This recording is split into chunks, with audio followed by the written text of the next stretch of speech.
একটি হাদিস, সেটি হলো বুখারী শরীফে বর্ণিত হয়েছে, মুসলিম শরীফে বর্ণিত হয়েছে।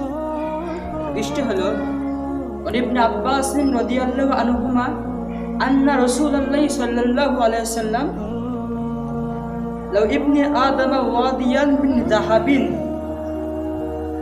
আহাব্বা ইয়াকুনা লাহু ওয়াদিয়ান ওয়ালান আমলা আফাহু লিত-তুরাব ওয়া ইয়াতুবুল্লাহু মান তাবা।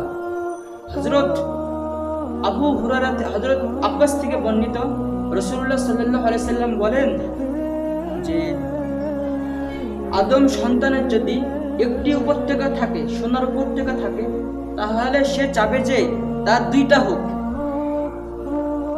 আর চাইতেই থাকবে, মৃত্যুর আগ পর্যন্ত সে চাইতেই থাকবে।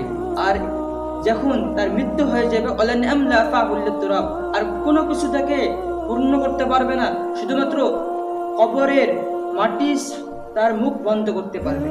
আর যদি আল্লাহ তাআলার কাছে সে তওবা করে, আল্লাহ তাআলা মাফ করে দেবে। হাদিসটি পাবেন বুখারী শরীফে 6439 নম্বর হাদিস, আর মুসলিম শরীফে হাদিসটি পাবেন আপনি 1049 নম্বর হাদিস। আর হাদিসের ব্যাখ্যা হলো যে আদম সন্তান লাউ ইবনে আদম ওয়াদিয়ান মিন যাহাবিন, আদম সন্তান সে চাইতেই থাকবে যে যদি তার কাছে একটি সোনার উপত্যকা থাকে, সোনার পাহাড় থাকে, তাহলে সে চাবে যে আমার আরেকটি হোক, আমার আরেকটি হোক।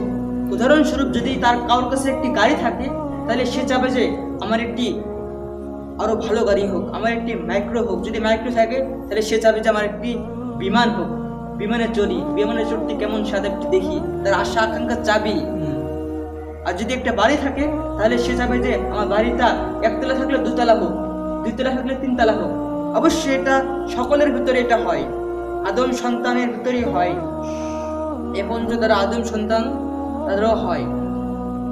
এই লোভ থেকে আমাদেরকে বাঁচতে হবে, আমাদেরকে এই আশা আকাঙ্ক্ষায়, এই দুনিয়ার আশা আকাঙ্ক্ষা থেকে বাঁচতে হবে, লোভ থেকে বাঁচতে হবে, তাহলে আমরা জান্নাতে যেতে পারবো ইনশাআল্লাহ। আল্লাহ তাআলা সবাইকে মানার তৌফিক দান।